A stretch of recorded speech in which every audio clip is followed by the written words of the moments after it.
Aquí da inicio el programa de opinión más influyente de la radio. Las emisoras Democracia M y XFM presentan la revista de opinión Democracia, con la conducción y dirección de Gonzalo Rosero. ¿Queréis revolución? Hacedla primero dentro de vuestras almas. Este Ecuador amazónico, desde siempre y hasta siempre. ¡Viva la patria!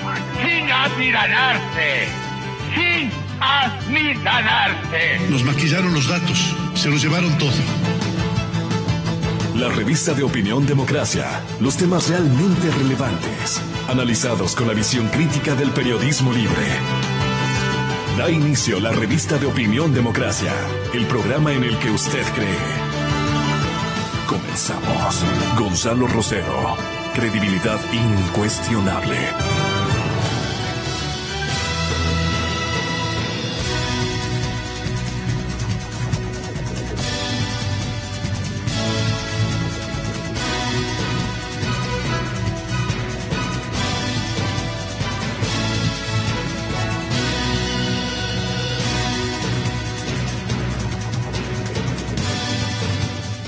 Buenos días con todos. Buenos días, doctor Gonzalo Silva, a la distancia hasta la provincia del Chimborazo. Vamos a saludar en Riobamba al señor doctor Washington Pesantes. Póngale la clave hasta Riobamba. El señor doctor Gustavo Isch, ¿él sí va a concurrir? Ya. Muy bien. Estamos intentando, señoras y señores, al saludarles, hacerles una preventiva. Nos hemos permitido configurar un panel en el que nos hará falta seguramente un personaje que ha sugerido, entendido, comprendido, diseñado a su manera una estrategia que sirva al Ecuador, institucionalmente hablando, dar con el paradero de los recursos que se han robado, recursos estatales, es decir, o léase, recursos del pueblo ecuatoriano, a quienes han estafado en una década, más de una década, no solamente focalizando en el correísmo, sino en el inmediato, pretérito y lamentablemente en el futuro, seguirán perjudicando al país por la ausencia, primero, de una educación ética, de un perfil de valores, que los maestros y los padres de familia han dejado de instruir como antes lo hacían con nuestros abuelos y sin embargo perpetraban actos de desacomodo moral. Lo que intentamos manifestar y transmitir a ustedes es que hay muchísimas causales. Pero cuando el jefe de una mafia da el mal ejemplo, se autotitula líder absoluto y comienza a dominar el ambiente institucional, se adueña de todas las funciones del Estado, de todos los organismos y entidades públicos, ocurre lo que ha ocurrido en nuestro país en los últimos años. No hay cómo cifrar solamente en la fase correísta esta malhadada circunstancia. Entonces nos averiguamos con ustedes. ¿Y cuándo le vamos a poner un límite a esta dimensión histórica perversa de que la riqueza nacional se hace exclusivamente siendo empleado público, funcionario de alto nivel, y por eso se desesperan por esos cargos? han cometido y pueden cometer cualquier acto, inclusive desconocido por la prensa ecuatoriana, por la prensa internacional y por las sociedades en diferentes temporalidades. No hemos podido detectar milagros de incorrecciones. Hemos puesto a consideración de ustedes esta mañana un plan que recupere lo robado. ¿Cuál es el plan estratégico? Empleando la inteligencia adecuada. Me refiero a la investigación. En otras partes, en otros países, ocurre lo mismo. Así es que nos resulta una salvedad, un consuelo de tontos, pensar que en algunos ámbitos se ha hecho justicia, se ha indagado, se ha investigado y se ha encontrado a los culpables, que no siempre son los que salen en crónicas, los que han sido detenidos en cárceles,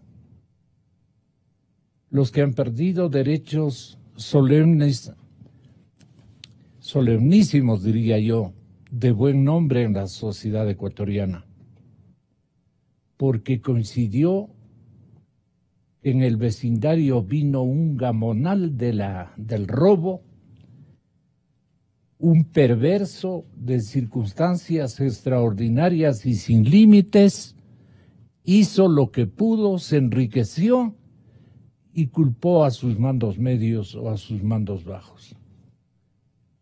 Y él aparece como un santo. Y hay algunos santos que han sido por nosotros mismos, los periodistas y los medios de comunicación, elevados a los altares.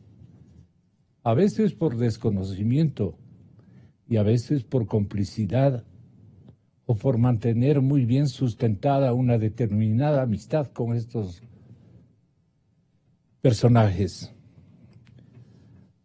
En el vulgo con estos gallos de pelea permanente y de búsqueda de riqueza, de canonjías, han perjudicado al país durante largo trecho.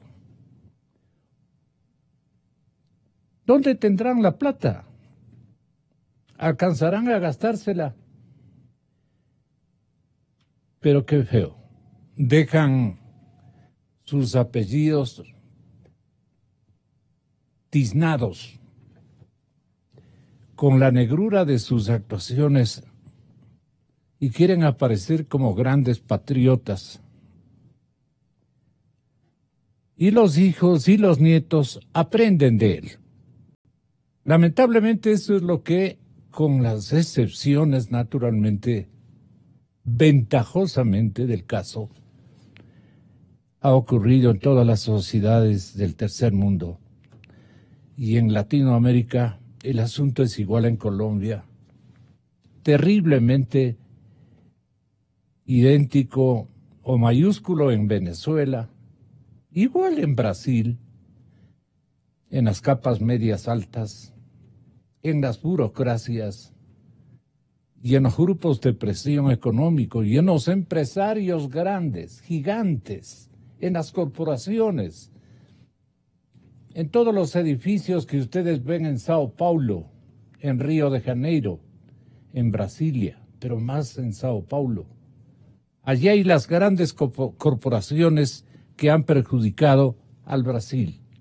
Y hay pobreza, tremenda pobreza. Hay pobreza en Brasil, hay pobreza, infinita pobreza podemos ver por los medios argentinos, en Buenos Aires, en cualquier ciudad. No importa el nivel de ciudad y de urbe a la que nosotros concurramos con nuestros ojos y miremos a los países en profundidad.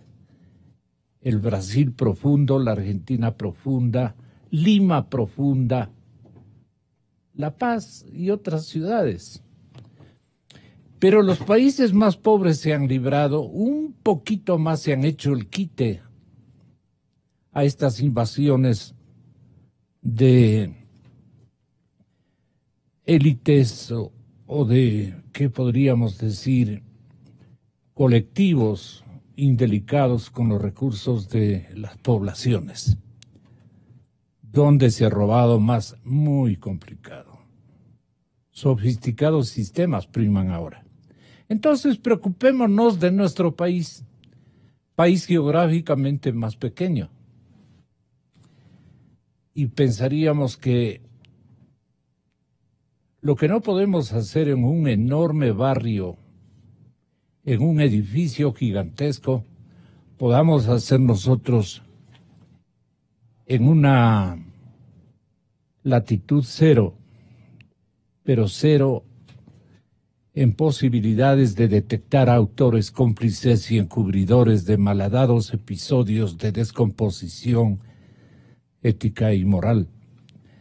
Señoras y señores, voy a intentar con Gonzalo Silva, señor doctor, abogado de los tribunales de justicia, con el académico, estudioso, catedrático, el señor doctor Gustavo Isch.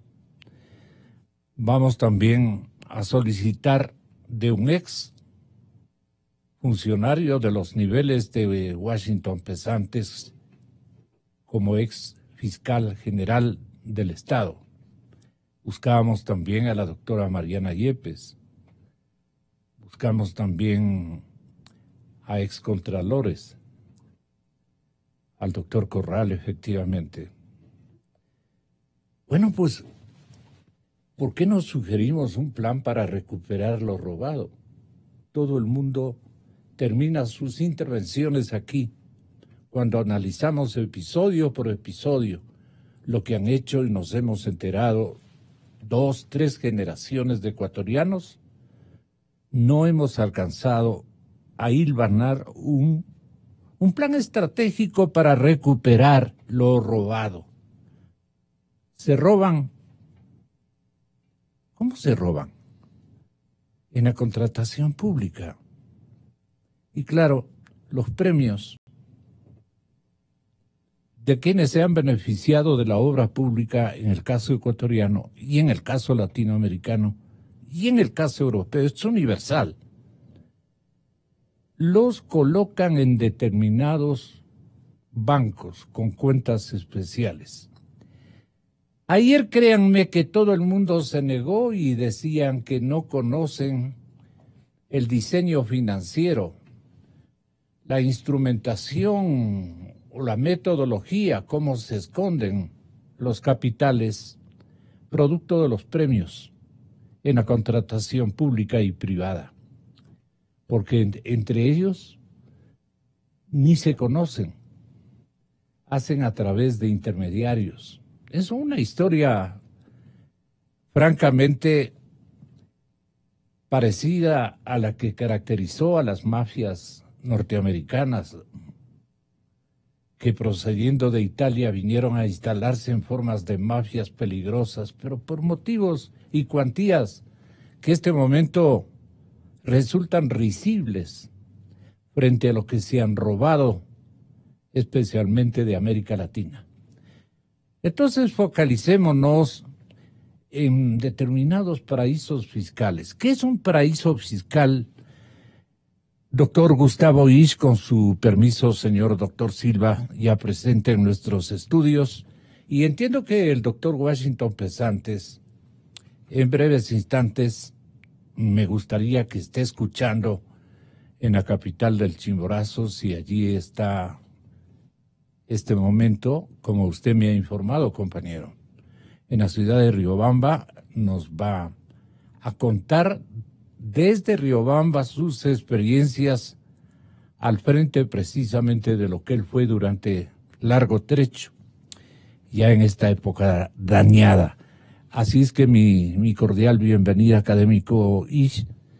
¿Cómo han pensado en la academia ustedes y qué perfeccionamientos de sistemas y procedimientos han descubierto Los sectores financieros que monitorean y manejan las grandes fortunas o los grandes capitales, las dimensiones siempre son grandes para la pobreza que declaran los gobiernos, mismos autores de los robos y los perjuicios a los estados. Estamos en lo mismo, pero yo quiero hacerlo de adrede, porque vamos a recibir también cómo se han detectado lavado de activos, vinculados incluso con el narcotráfico. Hay un informe de Diana Salazar, que lo vamos a conocer en esta mañana. Tenga la bondad, doctor Ish, bienvenido, buenos días y perdonen por crear un poco de conciencia y despertar atención o expectativa en la población. Buenos días, Gonzalo, gracias por la invitación. Buenos días también a nuestro estimado doctor Silva y a la audiencia. Yo celebro y le felicito más bien, Gonzalo. No creo que deba nunca pedir disculpas por hacer lo que está haciendo. Creo que uno de los principales problemas que sufre el país y que es detectado también abiertamente en la academia y fuera de la academia es la desmemoria. Es la facilidad con la que los ecuatorianos tendemos a olvidarnos de algunos eventos que son tremendamente negativos para todos nosotros, virar la página y seguir adelante como si no hubiera pasado nada, o escandalizarnos eventualmente por una noticia, por una nueva crisis, por un nuevo escándalo, que después de 2-3 días también se olvida porque viene uno nuevo. Ya nos hemos acostumbrado a ese sistema de vida. Y eso, sin ninguna duda, ha configurado en segmentos importantes de la ciudadanía y de la colectividad un modo de entender la propia realidad, su propia realidad, la realidad de la política y la realidad del país, que terminan siendo nefastas en el sentido de que conspira este sentimiento, esta percepción, esta conducta contra el establecimiento de una democracia saludable. En primer lugar, el tema de la corrupción, como usted bien lo ha señalado, no es algo que deba únicamente preocuparnos porque está ocurriendo en nuestro país o en algunos países de la región. No, sin duda ha existido desde la antigüedad. Hay muchos datos, anécdotas incluso históricas muy interesantes de cómo en Grecia, en Roma ya se hablaba de situaciones de corrupción, de sobornos entre altos magistrados y cómo se intentaba legislar y combatir esto. Y la historia nos ha demostrado que la legislación por sí sola no basta, no alcanza para controlar la corrupción. Porque incluso desde un punto de vista filosófico hay quienes creen que la corrupción es intrínseca a algunos seres humanos, en tanto los seres humanos son muy proclives a enfocarse en una visión de éxito, en un camino hacia el éxito, que en mucho depende de cómo los estados, de cómo los gobiernos configuren esa noción. Si tenemos estados en los que el éxito es entendido como el tener mucho dinero, independientemente de la forma que uno consiga acceder a esos montos, generamos niveles de ambición que trascienden cualquier tipo de normativa legal o jurídica o ética. Y no se diga si más allá de la normativa legal, jurídica o ética, no existen claramente establecidos los mecanismos para controlar esos métodos absolutamente contradictorios con la ley, con lo que manda la norma, con lo que manda la conducta. Entonces, es un problema que no solamente se refleja y debería ser analizado desde la perspectiva de la economía, sino que debe ser analizado fundamentalmente también, simultáneamente también, desde lo que entendemos como democracia. Porque una democracia débil es proclive también a generar autoritarismos en todos los niveles, en todos los estratos sociales. Y los autoritarismos generan impunidad. Tenemos una investigación reciente, Gonzalo, que realizamos sobre el estado de ánimo de la ciudadanía con el que se recibió al nuevo gobierno, al nuevo régimen. Y uno de los datos que más saltan a la vista y que más preocupan es que no es básicamente el desempleo la principal preocupación, no es solamente la economía, sino que la gente se siente insegura porque ha notado que durante la década pasada se instauró un sistema en el cual se legitimó la impunidad. Es decir, todos los ecuatorianos, no solamente quienes estamos vinculados a un sector de la producción, a un sector, a la política, al análisis, ¿no? Todos los ecuatorianos que no hemos participado y que no tenemos nada que ver en el cometimiento de estos actos de corrupción, hemos visto cómo la impunidad con la que se manejaron durante 10 años estas actividades ha producido un estado de absoluta inseguridad en todos nosotros. Ahora, ¿cómo seguir con el efecto económico? Ya tenemos una democracia sumamente débil, una democracia enferma que permite el advenimiento de estos procesos, que facilita el surgimiento de este tipo de caudillos. ¿Y qué es lo que vemos? Como usted bien decía, parecería que estamos replicando lo que ocurría en los Estados Unidos en la década de los gángsters, ¿no? A inicios del siglo pasado. Exacto. Y efectivamente, Gonzalo, usted acierta en ello, porque no es una figura metafórica. Es absolutamente claro que en los últimos años se crea una franquicia delincuencial que se expresa a través de cárteles políticos que empiezan a operar en la región. Entonces, a estos cárteles políticos, en América Latina, sin ninguna duda, a estos cárteles políticos, esta franquicia les permite operar a través de un recetario que es común a todos ellos. Campañas de comunicación permanentes, donde se dividen a las sociedades en buenos y malos, una retórica neopopulista que sataniza el emprendimiento, que sataniza la ética, que habla de revoluciones, de renovaciones, de refundaciones, y divide a los países. De equidad, inclusive. Sin duda, y divide a los países en dos. Todas las inequidades, las injusticias y las corrupciones de antes se van a curar de aquí en adelante con estos liderazgos, estos caudillismos de nuevo cuño que empiezan a surgir en la región.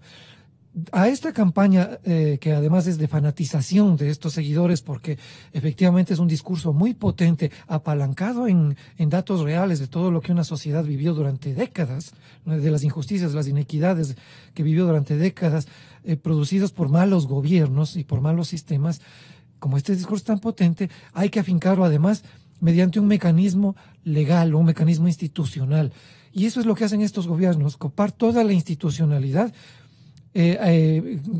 eliminar adueñarse de totalmente, a eliminar la autonomía de los organismos de control, de los organismos de justicia, de los organismos de fiscalización, ser mayoría en la asamblea, en las asambleas, en los poderes legislativos, convocar a constituyentes, son gobiernos que trabajan mucho con eventos de referéndums para preguntar a la gente sí o no. ¿Está de acuerdo con combatir la injusticia social a través de tal mecanismo? Obviamente la gran mayoría va a decir, sí, estoy de acuerdo. A nadie le dicen lo que está en el fondo. Y luego un último nivel, que es precisamente el de permitir, ya a través de mecanismos que son mucho más específicos, la captación de dinero, la captación de recursos y su ocultamiento a través, como usted bien señalaba, de paraísos fiscales, con la utilización de testaferros, que son parte de todo este sistema de estos cárteles políticos que continúan actuando de esa manera. Aquí finalmente, estimado Gonzalo, yo quería señalarle también un tema adicional. Es un problema profundo porque nos afecta la economía de los países, afecta a las democracias y al mismo tiempo que es un efecto de una democracia poco saludable, la sigue devastando, la sigue afectando, la sigue enfermando.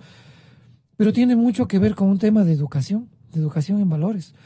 ¿Cómo es posible que una sociedad se empieza a volver permeable y permisiva frente a lo que día a día está viendo y está ocurriendo? ¿Sabe por qué? Entre otras cosas. Porque vemos que nuestros gobernantes plagian tesis. ¿Qué hacen en Huango las tesis de grado? Pues para decir que ya han accedido a un título académico. Porque hay universidades que les permiten hacer una cosa de esa naturaleza. Porque se cometen una serie de actos tan deleznables que empiezan a volverse parte del día a día. Y tenemos políticos incompetentes, políticos que no tienen una formación no solamente administrativa, sino en el campo de la ética, que pueda empezar a poner ejemplos. Porque la educación funciona a través del ejemplo. Y si vemos que los políticos en el legislativo, en el ejecutivo, en los organismos de control, hacen lo que quieren, entonces, el ciudadano de a pie, el joven estudiante, el profesor, Todo el mundo busca el camino más fácil para hacer trampa. Y la corrupción no es solamente acceder a recursos públicos aprovechándose del poder político. Corrupción también es omisión.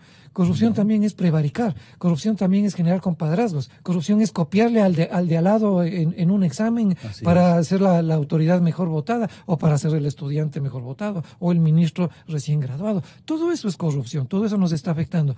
En definitiva, hay una falla de educadores, sistémica. Una falta de una mística. Totalmente, Gonzalo, es sistémica. O de ¿Cómo podemos, un formato ejemplar?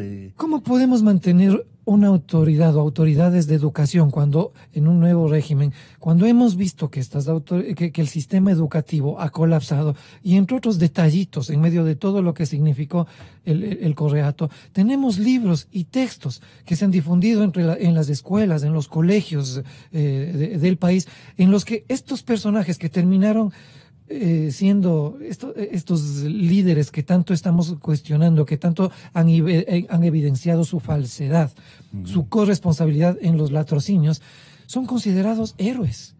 Son considerados personajes ya históricos. Están reemplazando se ha construido una nueva historia, un nuevo discurso, para también desde el sistema educativo hacer un ejercicio, como se diría muy comúnmente, muy coloquialmente, de lavado de cerebro a nuestros jóvenes, a nuestros niños.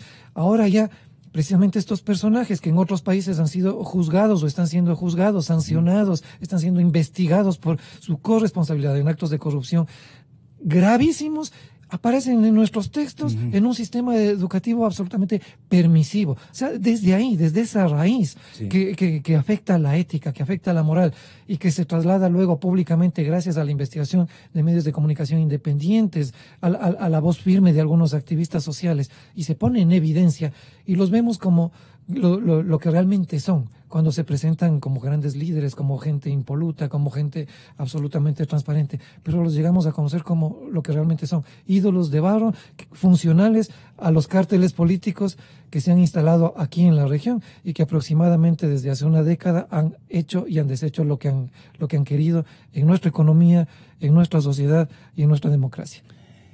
El ex Contralor General del Estado, el señor doctor Pollitt. ¿Cómo no? Carlos Pollitt. Él fue funcionario del gobierno del presidente Lucio Gutiérrez. Además, sí. Con él comenzó la cosa. Creo que lo ubicaron en Guayaquil y lo trajeron acá. Sí, creo que antes trabajaba en aduanas y por ahí. Algo por el estilo. Luego ya vino a niveles superlativos, digamos, en la administración central del poder público en el Ecuador.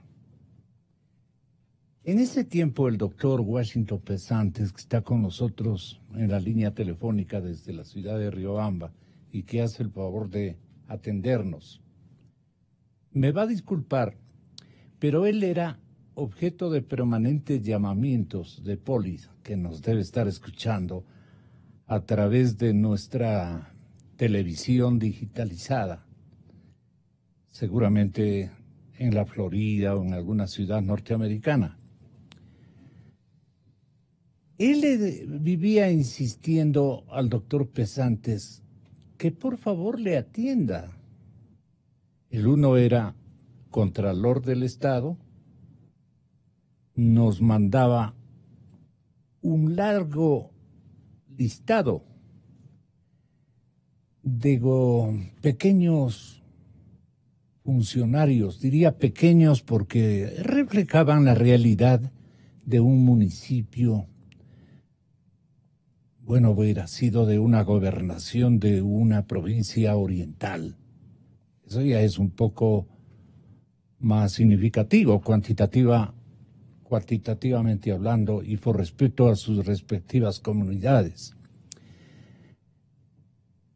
O eran municipios, ediles, alcaldes, prefectos de pequeñas poblaciones o corporaciones provinciales, un sinnúmero y permanentemente le decía esto en el teléfono. Cuando estaba con nosotros el Contralor Pollitt, le decía al señor doctor Washington Pesantes. Estamos inmersos en la corrupción más profunda que ustedes se puedan imaginar. Hemos revelado 600 informes con indicios de responsabilidad penal. Hemos revelado más de 4.700 informes de auditoría y todos señalando responsables. Que si esto sigue así en las próximas horas, presentaré mi renuncia porque solo no voy a poder combatir la corrupción. Washington, creo en ti. Por Dios, haz algo. Tienes que meter preso a la gente que se está robando la plata de los ecuatorianos. Washington, creo en ti, le decía Carlos Polis. Y entonces nosotros decíamos, ¿por qué le dice al doctor Pesantes eso? El doctor Pesantes es el que se queda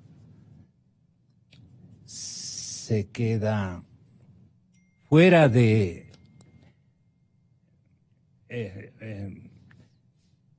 lo que buscaba Carlos Polis, se haga simultáneamente tanto en Contraloría como en Fiscalía. Se queda corto, ¿cómo podríamos decir? Doctor Gonzalo Silva,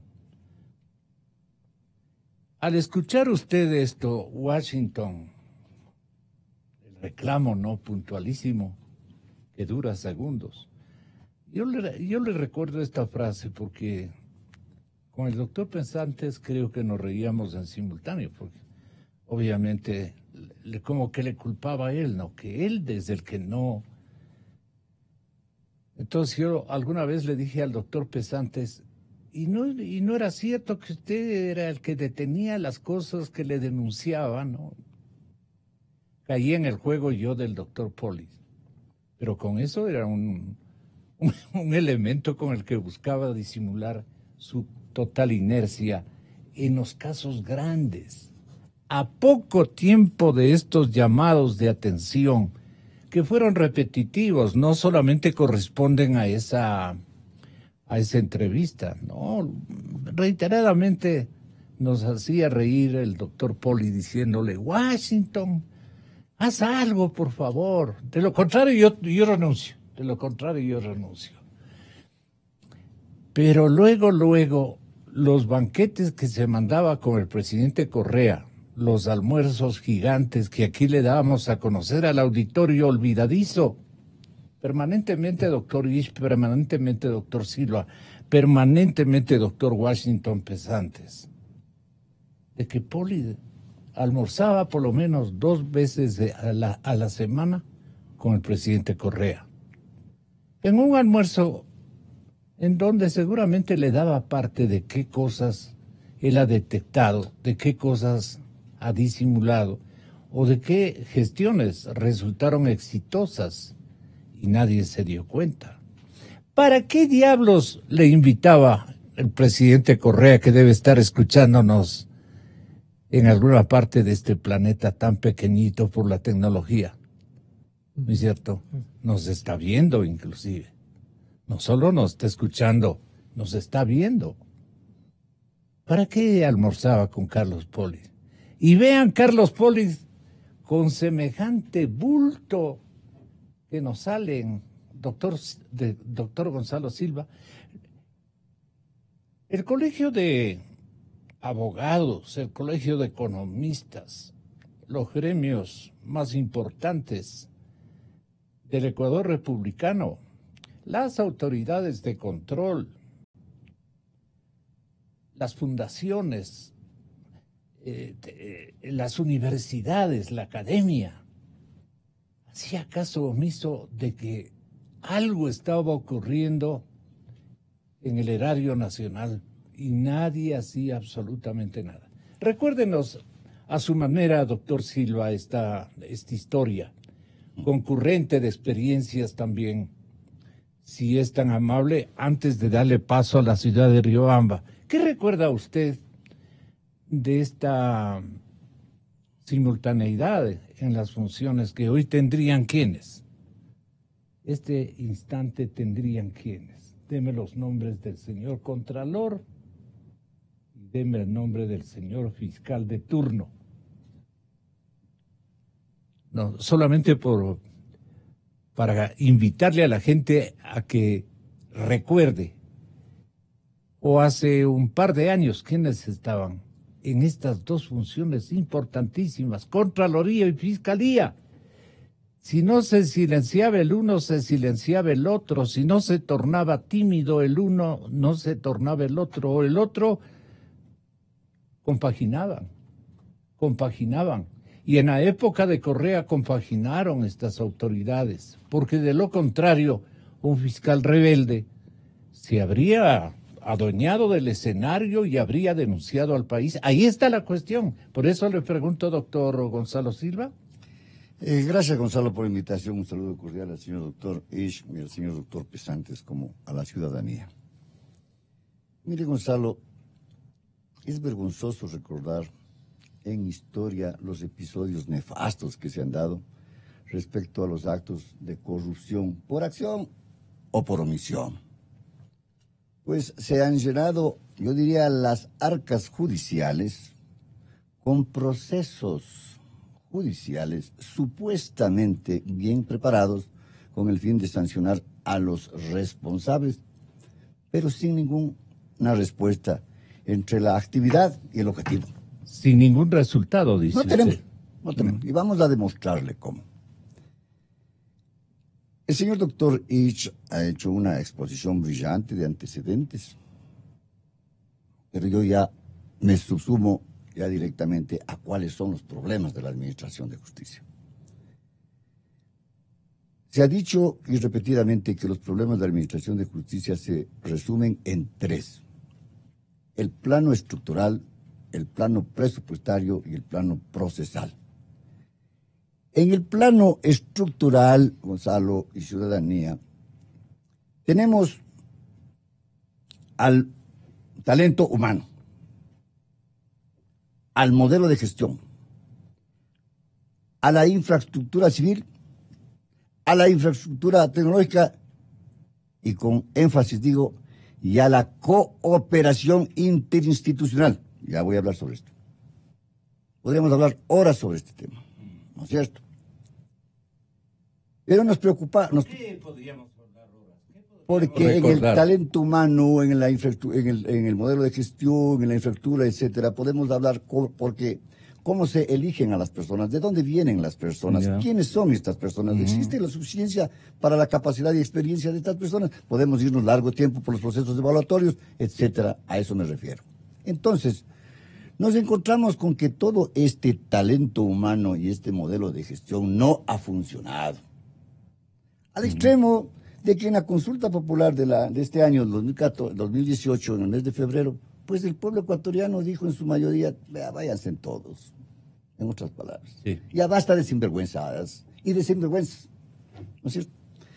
Pero no solamente hay que enfocarlo en este último momento, esta situación vergonzante y vergonzosa, sino en la permisibilidad, y a eso se refería Gustavo H., en la permisibilidad de crear leyes, ¿no es cierto?, que favorezcan a que la delincuencia no retroceda, se incremente y, por supuesto, la impunidad reine. Vamos a mencionar. La Constitución del año 2008 establece el marco de los requisitos que deben reunir y cuántas personas deben ser designadas a través del Consejo de Participación Ciudadana. Unos se repartían y los otros les agradecían con el repartimiento. Unos se elegían y otros se elegían así. Así se eligieron. Es vergonzosa leer esa disposición desde el 2007 hasta el 207 hasta el 2010, creo que, de la Constitución. Da vergüenza. Y estos son los enquistados hasta ahora. Menos mal, ya falta poco tiempo para que abandonen sus lugares. Se crearon leyes permisivas, ¿no es cierto?, para restar el informe de Contraloría y de Procuraduría en la contratación pública. ¿Cierto? Les abolieron las dos leyes. Pero claro, en el año 2009 se crea el marco de destrucción del aparato judicial, que se llama Código Orgánico de la Función Judicial, en donde las competencias y las jurisdicciones se terminaron prácticamente. Si quiere juzgarle a un tipo que no quiere el juez de Guayaquil, le traen al de Loja y le traen al de Zaruma para que venga y sentencia. Ponga en base de esta ley. O sea, hicieron lo que les ha dado la gana. ¿Quién hizo esto? El Consejo de la Judicatura es el responsable de esta administración judicial. ¿No es cierto? En las épocas... Desde el año 2009, que se creó el Congreso Nacional, creo. Claro, claro. Esto es cuando nos enrostraba, si cabe el término, sinvergüenzamente el presidente Correa y decía, bueno, me da la gana de intervenir en la justicia. Así de simple. Meter la mano era. Sí. Sí. Entonces, pasamos del 2009 con este aparato llamado Código Orgánico de la Función Judicial, proscribiendo una ley orgánica de la función judicial que era respetable y respetuosa para los ciudadanos cuanto para los judiciales y todos sus estamentos, lo dejaron a un lado. Viene el año 2010 una resolución de la Corte Nacional de Justicia que dispone, porque es ley, porque la Corte, a que previo al iniciar los juicios de peculado y enriquecimiento ilícito, debe preceder el requisito de procedibilidad de la Contraloría. Vean, mire usted cómo comienzan a organizar sinvergüenzamente estos. Y todavía están enquistados algunos de la Corte Nacional, que son los que firmaron esta resolución. Creía yo, Gonzalo, y yo mandé una carta muy directa al presidente de la Corte Nacional anterior, diciéndole que algo hable sobre esta cuestión. Nunca recibí respuesta. Pero bueno. ¿A quién se dirigía? Al doctor Ramírez. Y tengo fe de presentación desde hace 2 años sobre estos particulares. Entonces, nunca conocieron. Nunca conocieron. Que es un gesto de indelicadeza. Porque ha de creer que le está diciendo al doctor Ramírez de Ibarra, no es al doctor Ramírez de Ibarra. Que era presidente de la Corte Nacional. Bueno, pasamos del 2010. Si quiere hablar, doctor Ramírez, ahí están nuestros teléfonos. Oficio del mes de hace 2 años, del mes de octubre, presentado en sus manos prácticamente. Pasó 2010, se mantuvo. Comenzaron solamente a enviar desde la Contraloría lo que les convenía. Vea cómo comienza el que tanto hablaba de delicadeza como Carlos Poli. Ya comienza él a tapar, ¿no es cierto? Solo esto me conviene y esto otro no me conviene y te envío esto. Washington, creo en ti. Por Dios, haz algo. Tienes que meter preso a la gente que se está robando la plata de los ecuatorianos. Él sabía de quiénes eran los rateros. Él sabía. ¿No es cierto? Entonces, enviaba a la fiscalía solo lo que le convenía. Pues sí. Por este requisito de procedibilidad. Y los fiscales muy tranquilos, desde el doctor Pesantes que está escuchando, el doctor Chiriboga, el doctor Vaca, y hasta ahora, yo no he escuchado nunca que hayan dicho, señor, yo soy el dueño de la acción penal pública y a mí tienen que respetarme mi competencia y mi jurisdicción que está avalada constitucionalmente. Le cancelaba el doctor Mera enseguida, pues, si salía con eso. Uno tiene que salir con decoro. Con delicadeza. Sí, desde luego. ¿Cierto? Con respetabilidad. Claro. Cuando tiene la razón suficiente, el razonamiento, la fundamentación y la motivación para decir, así son las cosas. Y si tengo que irme, me voy, pues. Pero yo no soy cómplice también de esta desvergüenza, ¿no es cierto? Entonces yo creí de que en el año 2011, 2012, 2013, 2014, cerca ya, pues un fiscal hubiese hablado acerca de este particular, o también la Corte Nacional hubiese dicho, revocamos nosotros, derogamos de esta situación que nosotros erróneamente manifestamos. No, lo incluyeron y nadie dijo nada, Gonzalo y ciudadanía. Ya. Como norma en el Código Orgánico Integral Penal en el artículo 581. Ya. Esta es la vergüenza pública de estos señores, tanto legisladores cuanto de judiciales. Entonces, ellos son los responsables de haber mantenido la corrupción y la impunidad. ¿Cómo ve usted la cosa, señor doctor Washington Pesantes? ¿Cómo ve usted este proceso de relato? ¿Adolece de alguna circunstancia complementaria que usted pueda aportar? ¿O está nutrido de mala fe, de mala voluntad, de injusticia, de inequidad? o las cosas eran mucho más graves de lo que imaginamos todos. Este momento, coyunturalmente, el doctor Gonzalo Silva, un abogado litigante, penalista conocido en nuestro medio, así como ustedes ampliamente conocido en nuestro medio, doctor Washington Pesantes. Pero déjeme oírle otra visita al Carlitos Poli. Washington, creo en ti. Por Dios, haz algo. Tienes que meter preso a la gente que se está robando la plata de los ecuatorianos. Si usted le hacía caso, tenía que comenzar por él, pues no. Tenía, ya viendo las cosas como se dieron. Era una frase de disimulo, doctor Pesantes. Usted seguramente sonreía por la audacia y que, como decía una vieja serie de esas películas que siempre hemos seguido, todos los ecuatorianos, audaces del juego, pues no. La realidad social de nuestro mundo de estos días. Señor doctor Pesantes, muy buenos días. ¿Cómo nos podría ayudar a hacer entender lo que mal ha pasado, pero fundamentalmente, qué requiere como normatividades y funciones,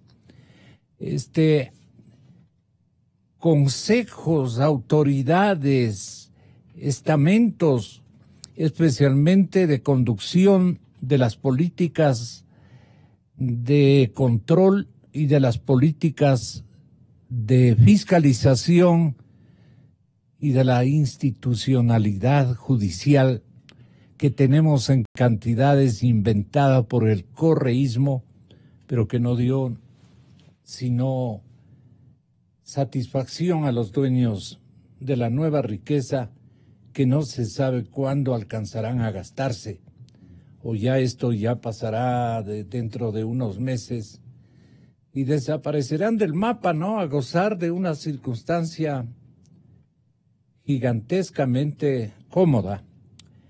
Entonces, ahí le dejo con la audiencia, doctor Pesantes, para que nos cuente la historia de su percepción sobre el tema que estamos aludiendo esta mañana. Ojalá sus aportes también sean efectivos para cambiar esta película. Ojalá, ojalá. O por lo menos para castigar a quienes se llevaron abiertamente los premios bajo el manto de la codicia de todos los negocios del Estado, en épocas donde fluía el dinero en cantidades asombrosas. Si solo pensamos en el tamaño de la deuda externa, doctor Washington Pesantes, esa cantidad va en paralelo a lo que se han robado. Ahora, yo le pregunto, ¿dónde cree usted que estarán esos dineros? Usted me contestará, si yo supiera lo dijera. Pero más o menos una autoridad y su experiencia como funcionario, sus antenas de percepción hacia dónde apuntan, doctor Washington Pesantes. Muy buenos días. Muchas gracias por atendernos. Muy buen día, licenciado. Un placer de compartir con usted. Muy buen día, doctor Gonzalo Silva. A Gustavo Is, igual, un abrazo cordial. Y como no puede ser de otra manera, a quienes a este momento escuchan Cadena Democracia EXA FM. Quisiera comenzar por el principio. Yo concuerdo con el diagnóstico que acaban de hacer desde el punto de vista sociológico, político, Gustavo, y desde el punto de vista jurídico también el doctor Gonzalo Silva. En principio así es. Pero permítame hacer una digresión. El doctor Silva menciona que no ha escuchado a los fiscales pronunciarse sobre ciertas tropelías de carácter pseudo jurídico para facilitar la corrupción en esos años. Y yo le digo claramente, y la ciudadanía lo sabe, yo fui fiscal apenas 40 meses en el periodo de la última década. Yo comencé en el 99, por eso parece ser que algunos creen que yo he estado muchos años. Comencé en el 99 en la Fiscalía, fui asesor, yo soy criminólogo, soy especializado, y luego de una carrera, antes de que el presidente Correa gane las elecciones, yo gané un concurso limpio, no los de ahora, para ser fiscal general. Y en mi actuación como fiscal general, yo insistí A los pocos días, a las pocas horas, estamos hablando del 2010, cuando era fiscal, de que se resolviera ilegalmente, ilícitamente, en la Corte Nacional, mediante resolución modificaron la ley y hasta la Constitución, para que sea el Contralor el que determine y diga esto es delito y esto no es delito. Me estoy refiriendo a lo que hoy es el artículo 581, numeral 3 del COIF, que en definitiva le dice al Contralor, si usted quiere, hay peculado, enriquecimiento ilícito, cohecho, concusión, si no, pues no existe nada. Yo protesté, fui a la Corte, pedí que se derogue la resolución, lo enmendaron en cierta medida, fui a la Corte Constitucional, hablé con el presidente de la República y yo hice todo lo que se debía haber hecho. No me hicieron caso. Finalmente, en el 2014, antes de que se expida el Código Orgánico Integral Penal, hablé con legisladores, pero ahí estuvo el señor Andino, es decir, los cortesanos en materia jurídica de este gobierno, y este señor Andino que presidía la Comisión de Justicia, en vez de dejarlo de lado, la resolución le convierten en ley. Bueno, entonces esa pequeña puntualización, lo demás de acuerdo, doctor Silva, y yo quisiera tener el tiempo para extenderme un poco más. Perdone, doctor Pesantes, ¿recuerda alguna parte especial de la argumentación que le exhibió el señor presidente de ese entonces? Sí, yo recuerdo claramente. ¿Qué le dijo él a usted cuando, en tono reclamante, seguramente usted le participaba de que esto no podía seguir ocurriendo? Bueno, yo a las pocas horas que me enteré de la resolución de la Corte, hablé con el presidente de la Corte, hoy ya es fallecido, no es el doctor Ramírez, así hay que ser justo. Yeah. En el 2010 yo fui a la Presidencia de la República, pedí una cita, y sí, yo estuve muy molesto, indignado, porque como bien se dice, el titular de la acción penal indiscutible es la Fiscalía, y eso dice la Constitución del 2008 Seguro. Y en la Constitución del 98, y así es en los países democráticos, una institución autónoma e independiente. Fui al presidente de la República, y él aparentemente, o realmente, yo no sé, indignado, pidió que suba el asesor jurídico, que bueno, ha sido el hombre de orquesta del gobierno, y le dijo... Se frunció el señor presidente, porque era experto para fruncirse. ¿Y por qué fui yo a la presidencia? Fruncido de conveniencia, ¿no?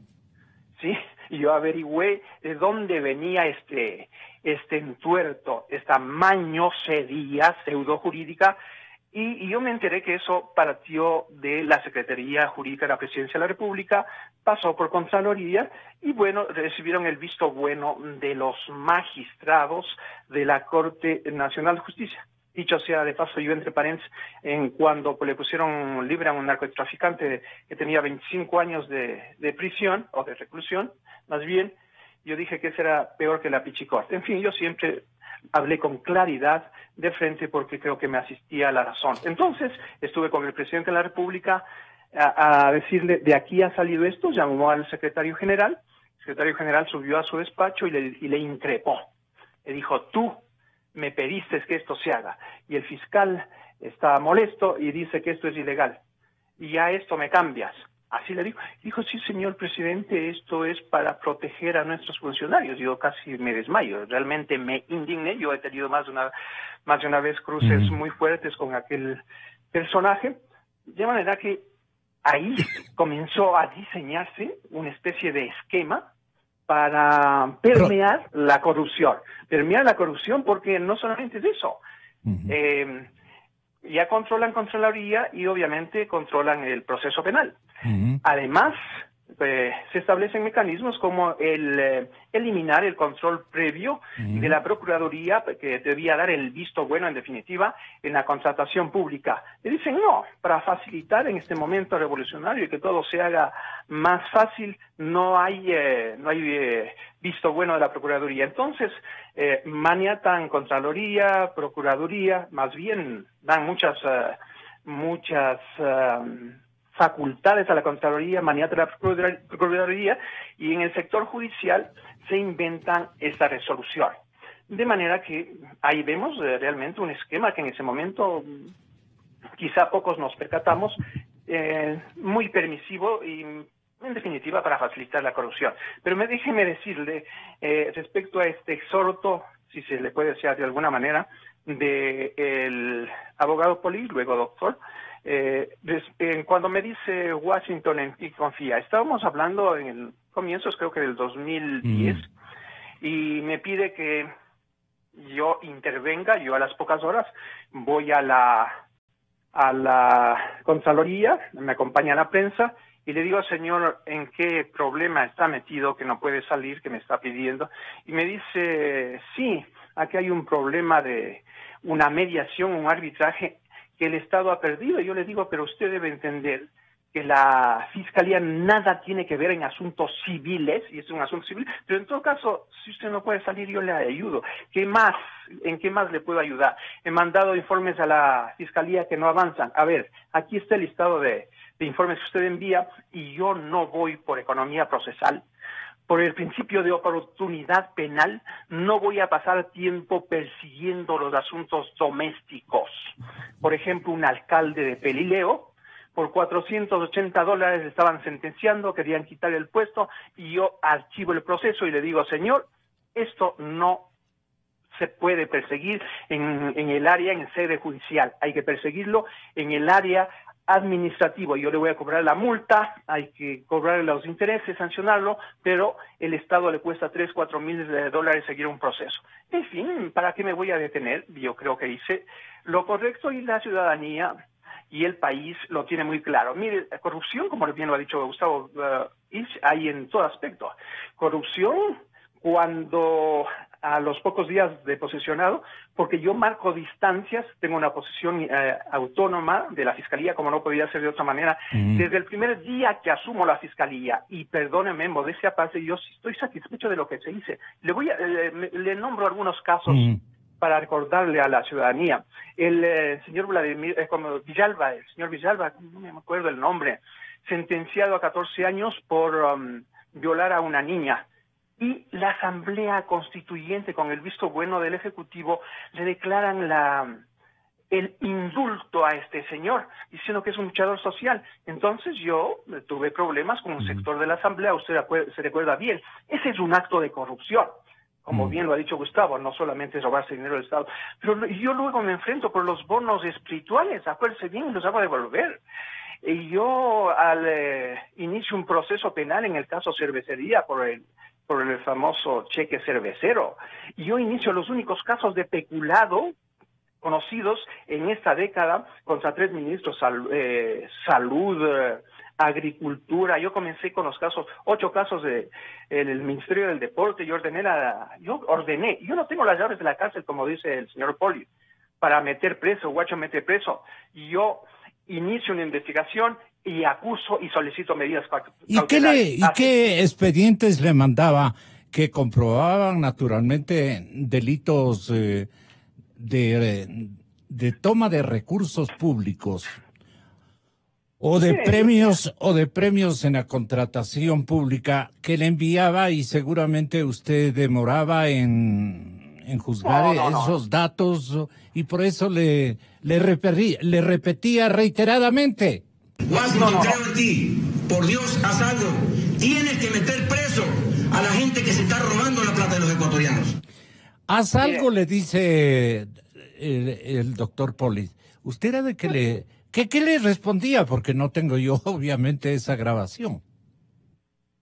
Yo pienso que es un extravío del doctor Poli. Era una sola vez, tampoco es que todo el tiempo me estuvo diciendo. Después en adelante entendió que algo que... ¿Un gesto de disimulo de él? Yo no podría... ¿Alguna vez se pusieron de acuerdo en algo, no doloso, pero en alguna circunstancia que él le haya planteado a usted a manera de ayuda, de disimulo? No le freguemos a este hombre o a esta institución.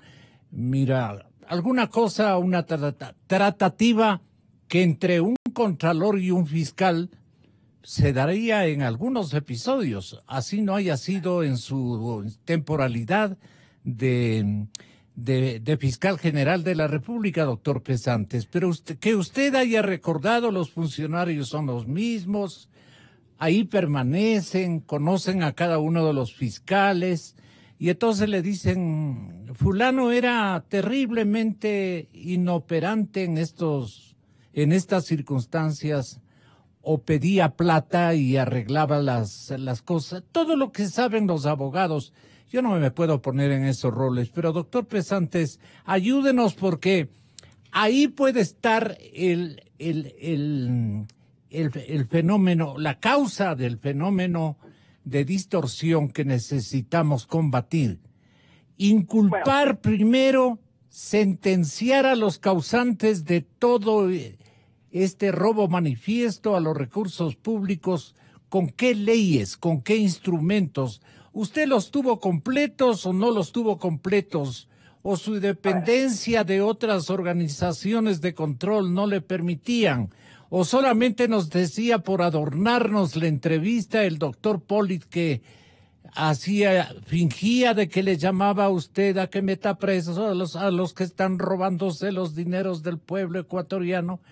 Hay un gesto patriótico de Pollitt, y resulta que lo que conoce la ciudadanía es la película totalmente terrible que hemos podido apreciar entre toda la sociedad de 4 o 5 generaciones, porque el daño irrogado al país es gigantesco por no hacerse eco las autoridades de fiscalía, los fiscales que en turno, me dieron aquí un turno de fiscales. Tenga la bondad, deme un inventario de fiscales para recordar a cada uno de ellos, le estoy pidiendo. Porque la desmemoria social es la causante. Por ejemplo, estamos recordando a su periodo, doctor Pesantes, 29 de noviembre al 19 de julio, entre el 7 y el 11. Son algunos años que usted estuvo en su condición de fiscal general. ¿Cuántos contralores tuvo usted? A ver, yo tuve un solo contralor, yo estuve... el Pollitt.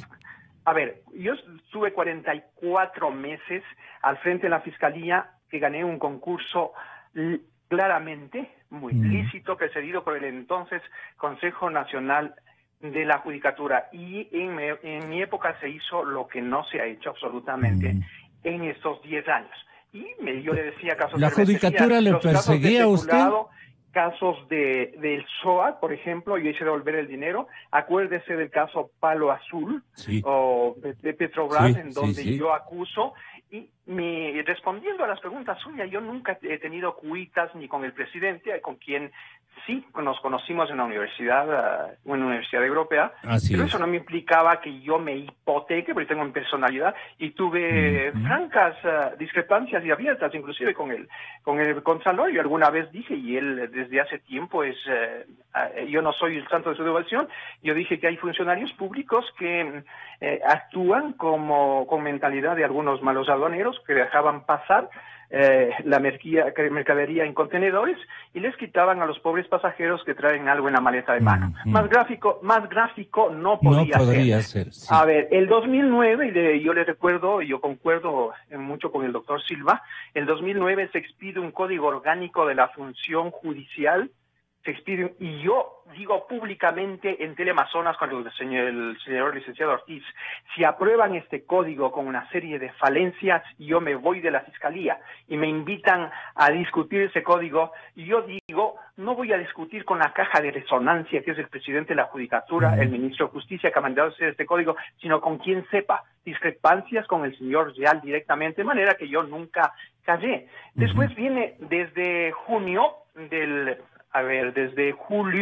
19 del 2011, sí, viene el señor Chiriboga, y yo digo... 19 de julio entra él. Del 2011. Del 2011 y permanece hasta el 11 de mayo del 17, 6 años, Galito. Mira, yo debía haber permanecido, porque yo gané un concurso, yo debía haber permanecido 6 años en la Fiscalía, pero debido a mis actuaciones... que obviamente no pedían el visto bueno ni del presidente ni de nadie, optaron por hacer urgente un concurso para reemplazarme con alguien muy funcional como fue el señor Chiriboga, que luego que yo dejo la fiscalía, él pide el archivo de mis casos que estaban en la agencia judicial. ¿Recuerda algunos de ellos? Pero importantes. ¿cómo no? Dígalos, por favor. El caso Cervecería le exoneró a los miembros de la Corte Constitucional. En los casos de peculado que yo antes de que esa infame resolución había planteado, igual los archivaron. Pero algo que es simbólico en el caso Palo Azul, en donde se está hablando, eso dicen los expertos petroleros, he leído en los libros de Villavicencio, de Fernando, y he leído que el prejuicio es aproximadamente 100 millones de barriles de petróleo y eso significaría $50, 5.000 millones, todo lo que necesitamos para salir del presupuesto de este año, no es poca cosa. Y yo acuso y causo el enojo de las esferas oficiales, deciden sacarme. Pero cuando yo salgo declaran la nulidad de manera totalmente equivocada, antijurídica, y lo que es más, hay que enjuiciarle al ex fiscal Pesantes. Y a mí, como no podían meterme preso, no había nada, me condenan a pagar $69,700 junto con el doctor Alvear, que habíamos impulsado el proceso. Así actuaron las esferas judiciales, entre paréntesis. El doctor Alvear era un hombre honorable, ¿no? Desde luego, un hombre hoy tiene 91 años, fue mi alterno, fue su alterno, sí. Sí, en definitiva, fue mi subrogante. ¿Usted no lo utilizó para nada o sí? Yo ni utilizo, ni el doctor Alvear permitiría que se lo utilice. Así es. Pero es más, yo digo en su debido momento, cuando están haciendo un concurso mañoso para reemplazarme, bueno, yo debía salir ya y hacían el concurso y yo dije, el país recuerda. Esto, algunos concursantes, en vez de tener méritos, tienen un prontuario. Acuérdense de la casa en el sector de Cumbayá, de la señora alemana y una serie de personas. Yo ya lo dije, perdone, yo no insulto, yo no voy contra las personas, voy contra los hechos, de manera que jamás he callado. Pero yo no me quisiera detener. Así es. ¿Qué sugiere usted para rescatar lo robado, doctor Pesantes? Porque mire, también una cosa muy importante. En la época o en la temporalidad donde son fiscales Galo Chiriboga y en parte Carlos Vaca, me da la impresión de que están las causales fundamentales para apresar al expresidente Correa. Perdone, no puedo yo referirme caso por caso, pero digo, desde el 19 de julio del 2011 al 11 de mayo del 2017, ¿cree usted, le pregunto periodísticamente, y lo que siguió con Carlos Vaca, que fue aparentemente mínimo, pero en estos dos periodos de fiscales, Chiriboga y Vaca Mancheno, hay causas, hay soportes, hay causales, como dicen los abogados, como para disponer el apresamiento del presidente Rafael Correa. ¿Qué me respondería, doctor Pesantes? Mire, en estos años, después que dejé la fiscalía, me sucedieron dos fiscales y yo, apegado a lo que es justicia, no podría de ninguna manera comparar, sin que signifique eso una defensa, no podría comparar la actitud del doctor Vaca con la del señor Chiriboga. Número uno, perfecto. Sí. Si le digo desde el 19 de julio del 11 al 11 de mayo del 2017, usted encuentra no recodos, sino escenarios amplios de donde proceden perjuicios gigantescos a la nación ecuatoriana que puedan conducir por alguna causal importantísima y constitucional, podrían conducir a la cárcel al presidente Correa. Es mi pregunta, que usted la puede absolver por su condición, primero, de Río Bambeño, de Chimboracense, de ecuatoriano y de ex fiscal general de la República. Como nos estamos escuchando este momento frente al público chimboracense, me permito preguntarle de esa manera. ¿Hay motivos, hay escenarios como para que Rafael Correa resulte culpable con prisión de las cosas que ocurrieron en perjuicio del país, de las cosas que él configuró en una cantidad de institucionalidades o de decisiones de carácter político? Le estoy solamente preguntando. ¿Qué me respondería, doctor Pesantes? En el ámbito jurídico penal se responsabiliza a una persona por acciones y por omisiones. Eso es fundamental. Y yo creo que hay una cadena, en definitiva, una cadena de mando no castrense, pero en definitiva yo creo que ministros, funcionarios de Petroecuador, que es el caso de los más sonados, estamos hablando del caso refinería, que es 2.200 millones de dólares, me parece que el presidente de la República debería haber tenido conocimiento. Yo no he tenido acceso en los 6 años del señor Chiriboga a la Fiscalía, excepto cuando se me ha llamado para múltiples investigaciones, porque el señor Chiriboga estuvo empeñado. Realmente el señor Chiriboga tenía una obsesión de que yo, por algún motivo, me haya equivocado para hacerme daño. Y entonces no he tenido yo acceso, pero de lo que estoy viendo, pues al menos la actuación del doctor Vaca, ahí inició 1 o 2 investigaciones previas, había que avanzar. En el caso del señor Balda, me parece que no se queda en los 3 agentes. Esta orden vino de la SENAIN. La SENAIN no actuó sola. La SENAIN dependía de mandos políticos. He visto en las redes sociales ayer cómo se le agradecía tristemente señor Romero, que dirigió la SENAIN en el tiempo que le persiguieron a Balda, en donde se dice: querido fulano, que te vaya bonito, la patria te reconocerá y demás. En esos casos habría hipotéticamente responsabilidades que seguir. Pero yo quisiera hacer un aporte. Aquí, a ver, vamos con el aporte. Aquí se dice, y somos expertos nosotros en hacer diagnósticos, unos más aproximados que otros. En efecto, existe tantos actos de corrupción, es sistémica, no sé si es atávica, pero hay que buscar los mecanismos para no seguirnos lamentando. ¿Y qué sugiere usted? Cuando nosotros salimos de la dictadura en el 79, yo era un adolescente, me acuerdo que salieron a reducir una serie de casos, y el presidente Roldós dijo con claridad: le voy a poner a andar a un paralítico, voy a intentarlo. Y yo creo que hoy estamos viviendo una situación casi análoga. Me acuerdo en ese caso de un gerente de CEPE, le encontraron con un maletín de dinero viniendo de Venezuela, el caso Hualcoco. En fin, aquí ha habido cantidad de hechos de corrupción que luego solamente nos da la oportunidad de lamentarnos. Establezcamos mecanismos. Los mecanismos. ¿Cuáles instrumentos hacen falta, doctor Pesantes? Mire, Gonzalo, y miren, escuchen los que están en este momento en sintonía. Hay mecanismos de política criminal distintos a los tradicionales que ya no funcionan, que no son suficientes. ¿Cuáles son estos? Si la delincuencia se transnacionaliza, si la delincuencia se globaliza las y prácticas. van 2 pasos adelante, 10 pasos adelante de la justicia, entonces tenemos que ser ágiles con mecanismos.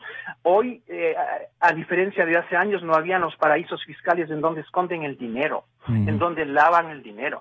Entonces, para esto es necesario... Los estamentos legislativos, con excepciones, son mediocres o se suman, digamos, a estas corrientes de perjuicios.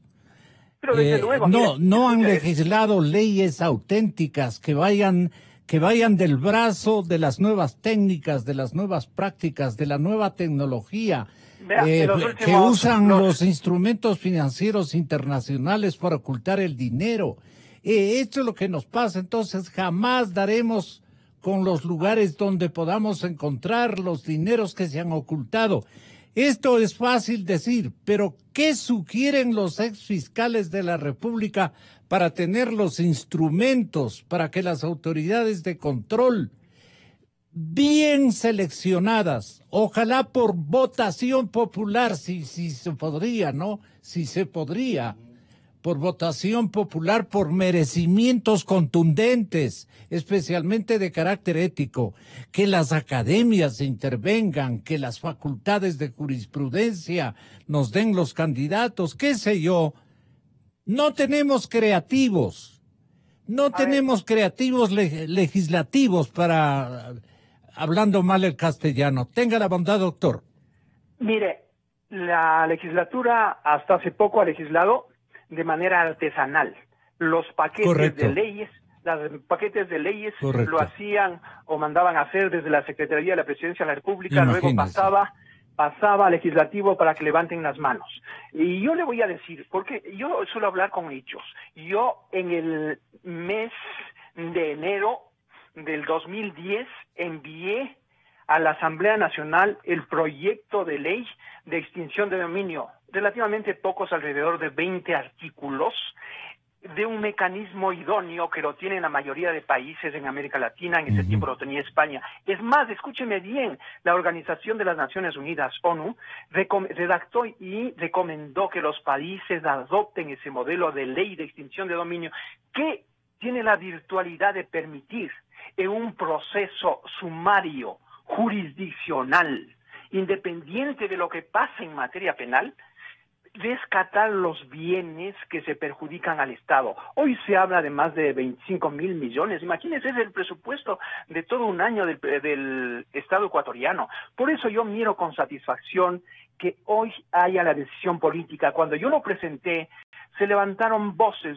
a decir que sin haberlo leído, a decir que es inconstitucional. Me satanizaron, me dijeron una serie interesadísimas, pues. Una serie de barbaridades de pseudo legisladores, porque no conocían el texto de la ley. El presidente finalmente dijo, la ley es buena, pero no es el momento político. Así se actúa calculando. ¿En qué consiste esta ley? En que la Fiscalía investigue. Una vez que la Fiscalía encuentre los elementos, los bienes, muebles, inmuebles, finiquitos, dineros en paraísos fiscales con cooperación internacional, una vez que acopie toda la información, acude a donde escúcheme bien, acude donde el Procurador General del Estado y le dice, aquí está una resolución motivada. Señor Procurador, ¿qué más constitucional? Él es el patrocinador, tiene el patrocinio del Estado. El Procurador presenta ante un juez de lo civil, se llama a una audiencia, se contesta la demanda y en pocos días, en 15 días se resuelve. Es decir, en 2 meses podemos rescatar los bienes. Esta ley que se lo presentó y que luego fue retomada, me alegro por el doctor Vaca, y que acaba el presidente de la República de decir el 24 de mayo, vamos a buscar o enviar una ley, no sé qué ley, pero ha de ser esta que estoy hablando yo, pues. Lo mismo dice la presidenta de la Asamblea. Si hay entonces la decisión política de hacerlo, hágalo. Si tiene la voluntad política de luchar contra la corrupción, hágalo. Pero alguien me dirá, y de los hechos pasados, esta ley, que no es penal, no es retroactiva, pero tiene la posibilidad, eso se llama retrospectividad, no me confundan, que si el hecho se produjo hace varios años, 2, 3, 5, 10 años, se podría aplicar a ese hecho generador. Es decir, en ese aspecto la ley se retrotrae. Si es que la ley se aprobara en el mes de agosto de este año, permítame poner esta suposición, se podría inclusive, si se mantiene ese artículo que lo presente, podría inclusive investigarse y perseguir los bienes del 2012, el 13, de todos los años. De manera que eso es importantísimo para el país y ojalá ahora con el anuncio del presidente, pienso que esa parte sí lo dijo seriamente, vamos a tener un mecanismo de política criminal moderno, no se ha inventado otro. Hoy lo tiene Colombia, Perú, lo tiene hasta Bolivia, lo tiene Paraguay, pero aquí saldrán los pseudoconstitucionalistas, perdóneme, sin haberlo leído, a decir que eso va contra el derecho de propiedad. La propiedad se garantiza cuando es legítimamente obtenida. Correcto. Pero, sí, yo le agradezco, no sé si me va a hacer otra pregunta, Gonzalo. No, un abrazo, doctor Pesantes. Me ha ayudado y bastante. Nos ha ayudado a ubicar por lo menos en la fibra más íntima de la angustia nacional, digamos, en forma de desesperada manifestación de impotencia. Usted nos ha ayudado, no de la manera que usted podría hacerlo, pero usted es delicado y tiene también los límites que cualquier hombre, por aves circunstancias o por falta de pruebas con que responder a lo que nos damos cuenta claramente ha ocurrido en nuestro país en términos de perjuicio y de indelicadezas con el alma nacional tradicional de los ecuatorianos, que yo sí aprendí de ellos, de los antiguos. Todo pasado, el doctor Jacome, que fue un conductor de nuestra familia, Gustavo Alfredo, que murió recién, él sabía aconsejarnos a sus parientes lo que estoy sintiendo este momento. Como siente, por ejemplo, Jaime Carrera, el señor economista Jaime Carrera, que ha escrito en la plataforma de Cuatro Pelagatos un interesante artículo donde dice que siente un profundo dolor cuando la corrupción y el irresponsable despilfarro de los dineros de la sociedad ecuatoriana han carcomido los cimientos del progreso nacional, han permeado en las entrañas de la gestión del Estado y han pasado a constituir penosamente parte del paisaje nacional. Sentimos un profundo dolor por el inmenso costo de las oportunidades perdidas, dilapidadas en la destrucción de las posibilidades de crear empleos, riqueza y progreso para todos. Sentimos un profundo dolor cuando se ha herido y desgarrado sin clemencia la ética y la moral pública. Cuando al hurgar en los entresijos del quehacer burocrático de la gestión del Estado, se respire el pestilente tufo de la corrupción, de la manipulación, de la indecencia, de la ausencia de elevados principios de velar por el progreso de la sociedad mediante la dignificación del servicio público.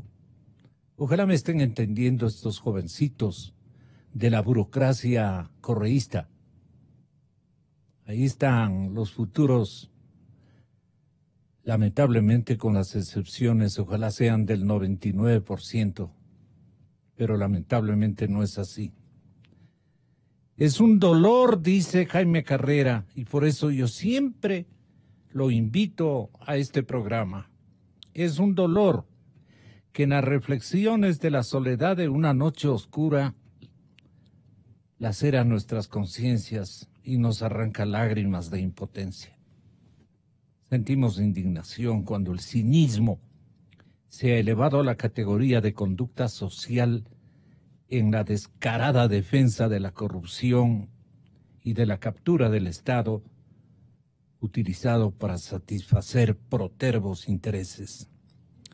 Sentimos indignación, ecuatorianos, ante la impunidad de quienes sin rubor robaron los sueños de los jóvenes, hipotecaron el futuro de la nación. Estos jóvenes que vemos, anhelosos por trabajar, buscando un empleo, y regresando al hogar a decir a la madre y a sus hermanos mayores, en unos casos, o menores, no hay trabajo. Hoy caminé 100 cuadras, si no es más. No hay trabajo.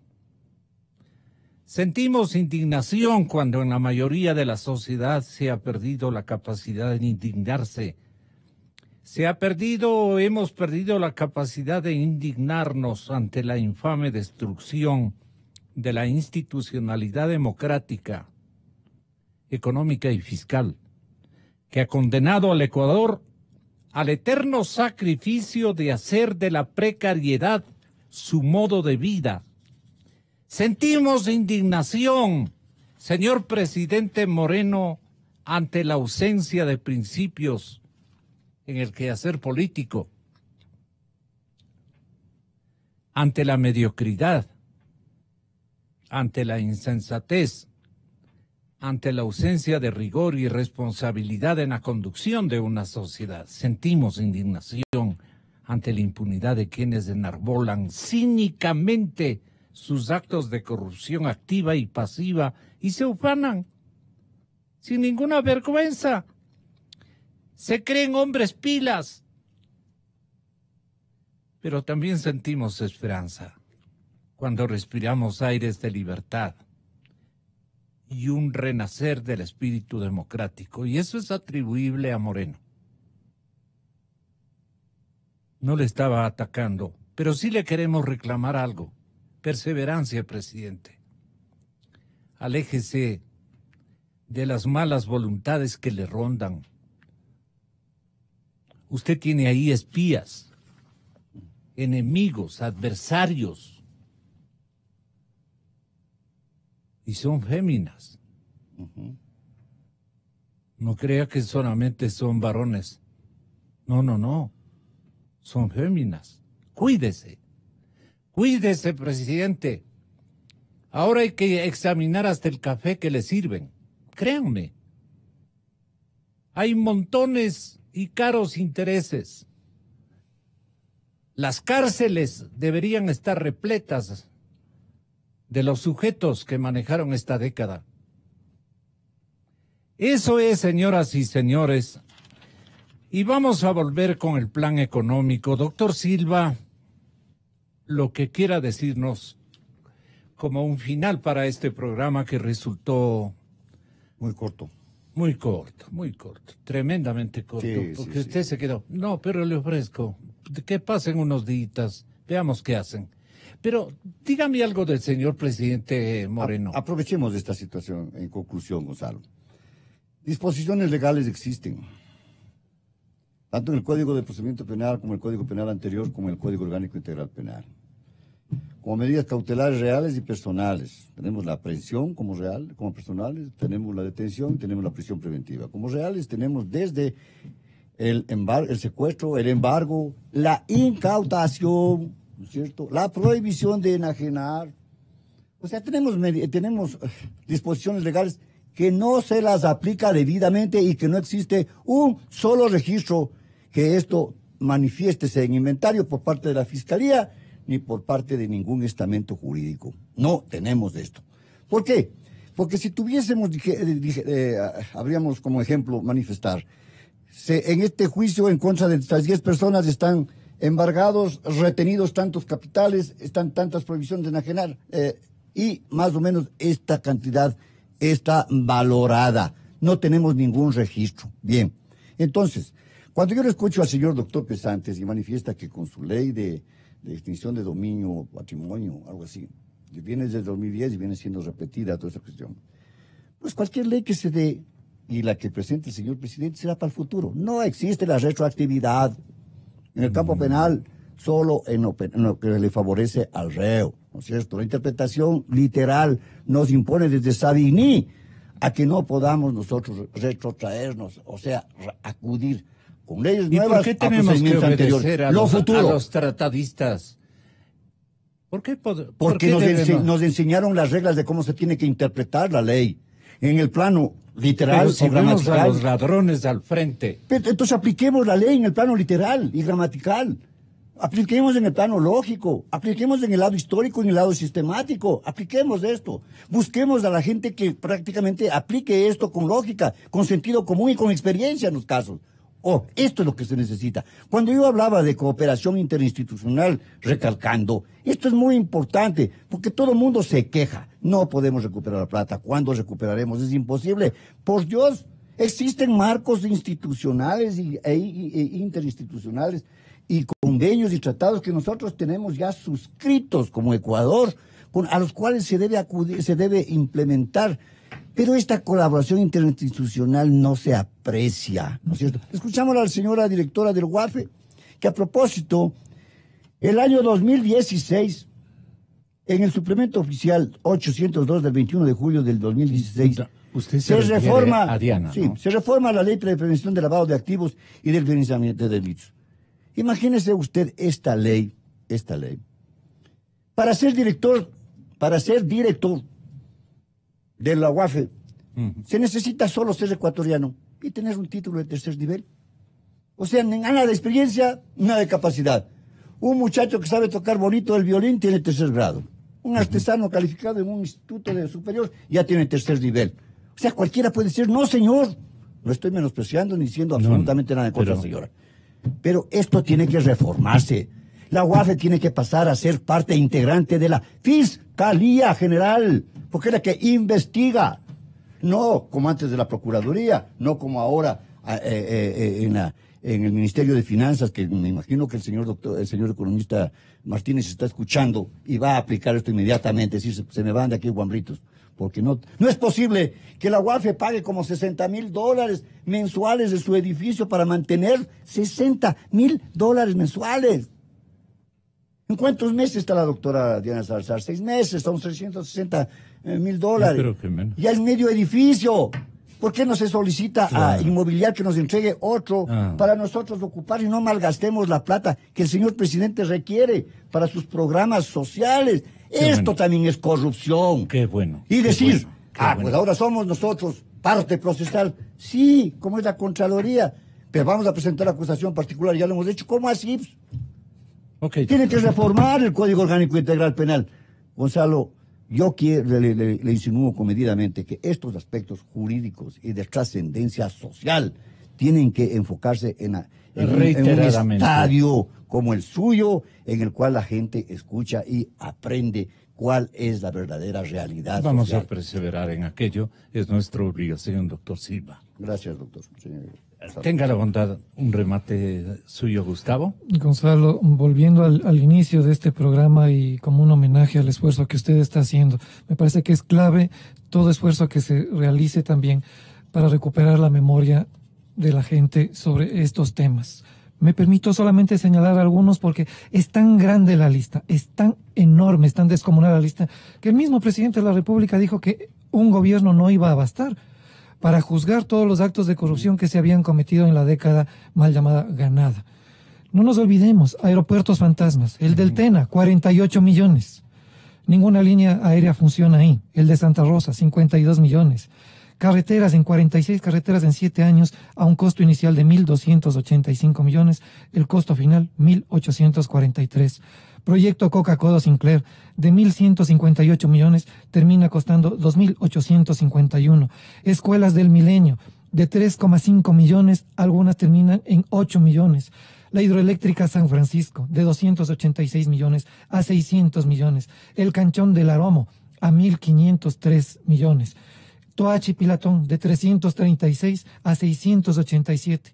Ambulancias, Max Square, Caminosca, IES con medicamentos y hospitales de la hora Fantasma González, me refiero al que era funcionario del IES.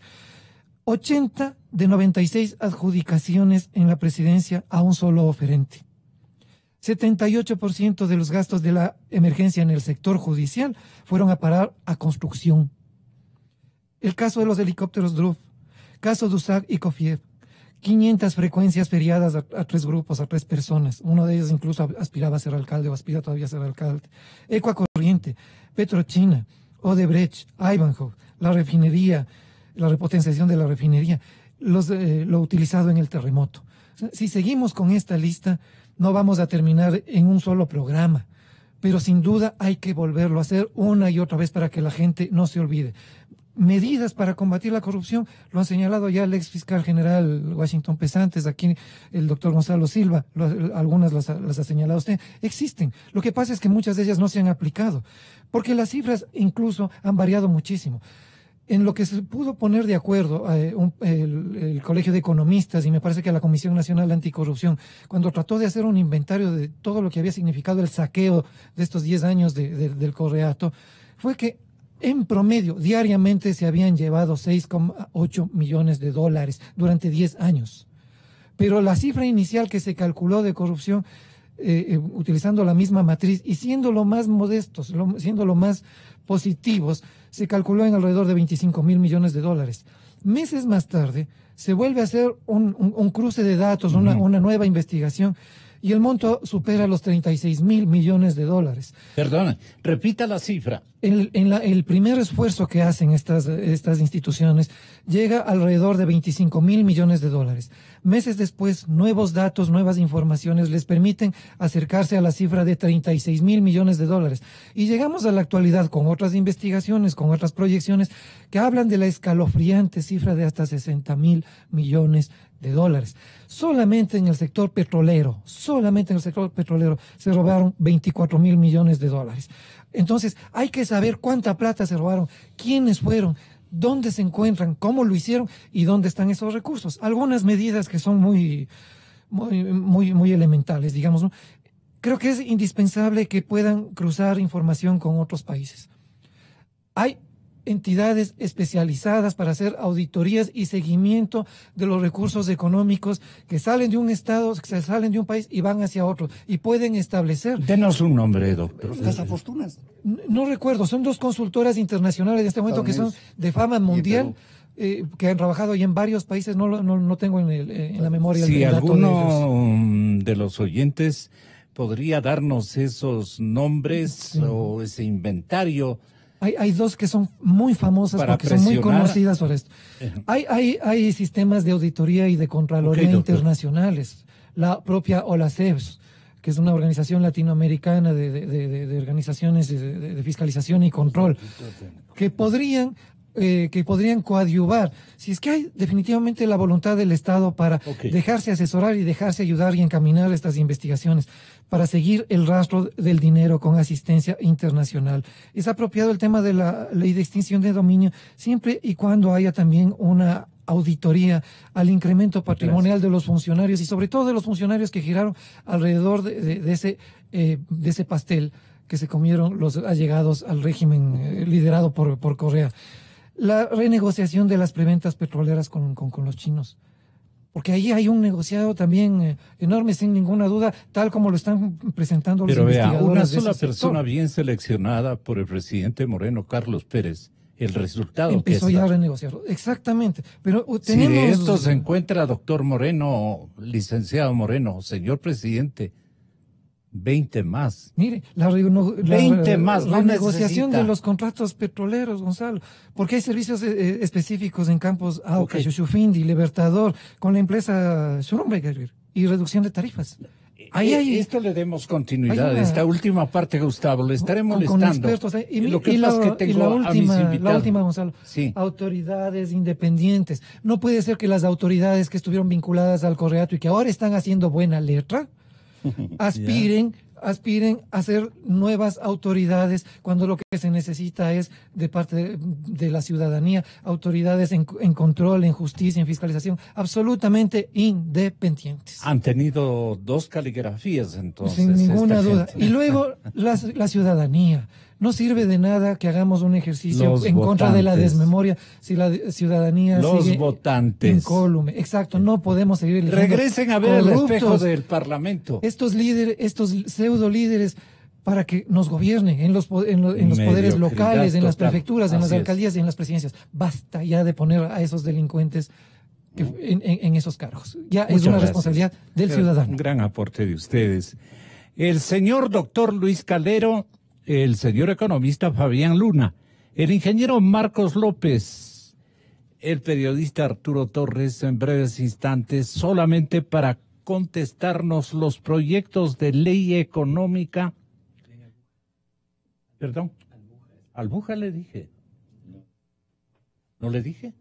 Ay, qué pena, señor economista.